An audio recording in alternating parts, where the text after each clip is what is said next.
I live at Monowi, Nebraska.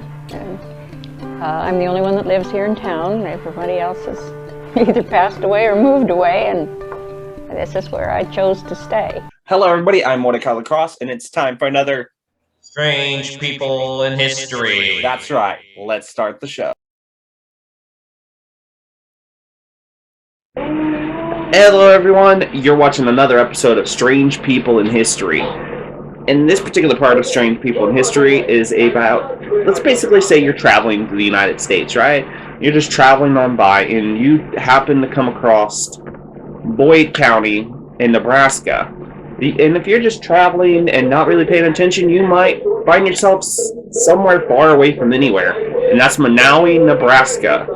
Now, if you can actually call it a town. According to the U.S. Census, it's a village, but it's smack dab right in the flat center of the continental United States, 4 miles from South Dakota border, and 60 miles from the nearest Walmart, surrounded by dirt roads that wind through rolling farmland. And the 535 square mile county has a population of just 2,000. 3 of its towns have fewer than 10 people, but Monowi only has 1 person. That's right, the only person in the entire area is 87-year-old Elsie Eiler, and ever since her husband Rudy died in 2004, well, she's the only one there. She's kind of an international celebrity, if you will, because she runs everything. She runs, the local bar, all the local places. She runs it herself because she's the only one in Monowi, Nebraska. Here's a video clip I was able to find about it. I live at Monowi, Nebraska. And, I'm the only one that lives here in town. Everybody else has either passed away or moved away, and this is where I chose to stay. My parents moved to a farm about a quarter of a mile out of town here when I was about a year and a half old. Been here ever since. It'll be 14 years now next month that I've been here by myself. I have a daughter and a son. They have both lived away more or less ever since they got out of school. So people say, don't they worry about you? And I said, yes, they do worry about me, but they also respect the fact that this is what I want to do. The post office and the little grocery store closed about the same time that we bought this in '71. So that kind of put us into the only business. I open up the bar at 9, and there's trucks coming and salesmen coming and customers coming and some just coming to visit and have a cup of coffee, and they leave messages for one another. They call to see if somebody's here. It's just sort of a meeting place, a hub, and I think everybody feels welcome to come. Everyone needs a place like that, I guess, including myself. Yeah, being I'm the only one here in town, there are other responsibilities besides the bar. I am the mayor and I am the town board basically, but then I don't worry about elections because there's not much competition.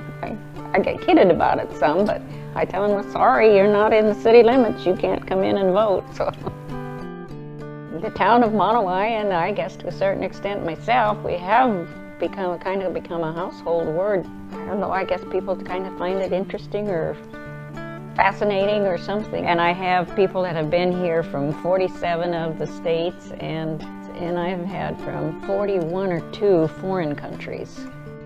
And when you get to be 84 years old, there's a comfort in kind of knowing everybody, and around here, somebody's always checking on me and looking after me and, doing things for me. And so maybe they got me spoiled because they kind of keep track of me and look after me. And yeah, I really, really don't have any desire to live anywhere else. I'm perfectly happy right where I'm at now.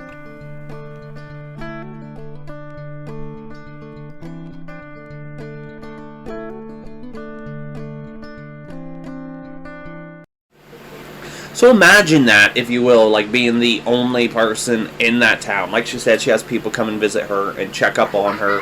But that's why she's in the Strange People in History. I find it fascinating that she is the only person in this town. She runs the bars, everything else. The post office closed down, so I'm assuming she goes to the next town to get her mail. I don't really know how she would go and get her mail. It's interesting, and it makes it more interesting because of COVID and everything. The fact that she probably didn't have the social distance because she was the only one there.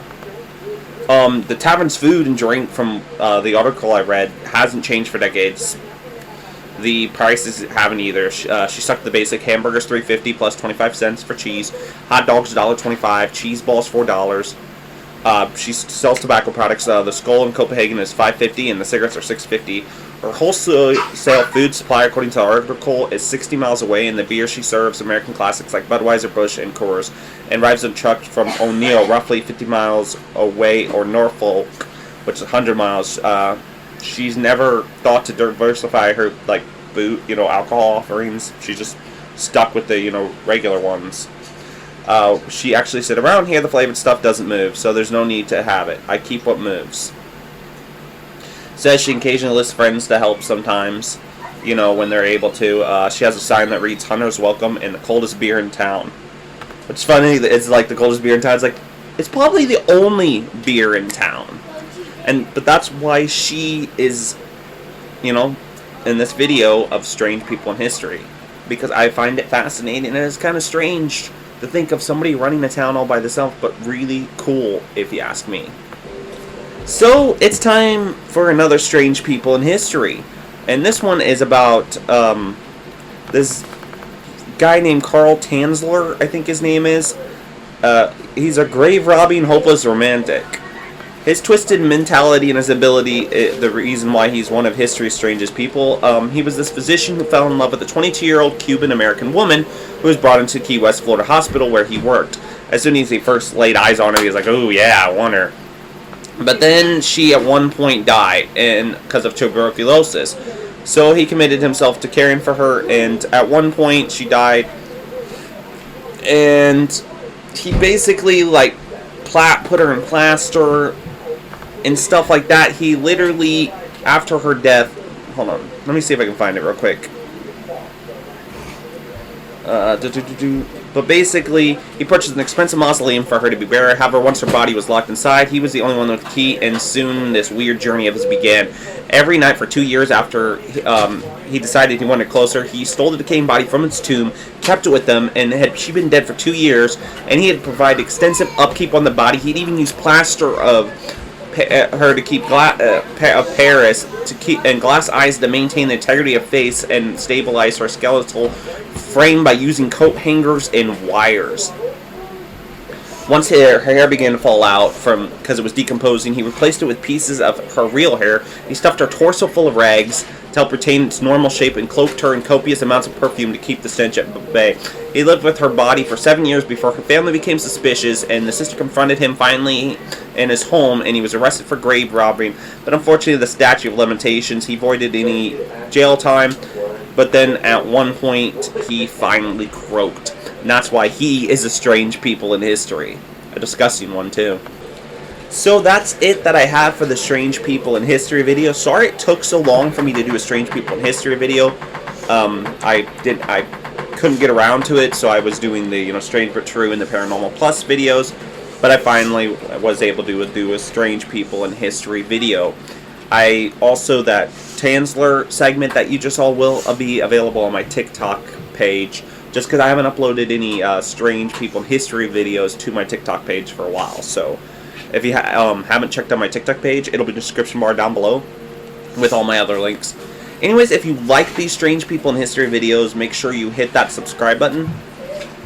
And make sure you hit that notification bell to be notified of all strange people in history videos that I do, because I try to do them as much as I can. Plus, like I said, I do strange but true videos, the strange true photos thing, and the Paranormal Plus, all here on this YouTube channel. So be sure to check all that out and whatnot.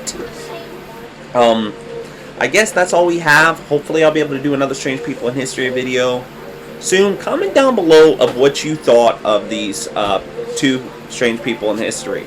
I must admit that Tanzler person's a real piece of work. It reminds me of the Edgar Allan Poe poem. See, and everybody's like, yeah, but aren't you a fan of Edgar Allan Poe? Yet you found Tanzler disgusting. Well, Tanzler's disgusting because, yeah, Edgar Allan Poe didn't go that far when he took his cousin out of the crypt and whatnot. And even then, I still find even what Edgar Allan Poe did questionable as well. Anyways, comment down below of what you thought of the Tanzler situation, and comment down below of what you thought of the woman who is the one person in that one-horse town. Not even sure if they have a horse, to be honest. But anyways, comment down below of what you thought of that, and would you be able to be like the only person in one town by yourself, or would you go crazy? Because I don't think I could do that. I'd have to at least have 1 or 2 people with me. Anyways, comment down below what you thought of these stories. Thank you for watching. I'm Mortika Lacrossee. As always, stay strange.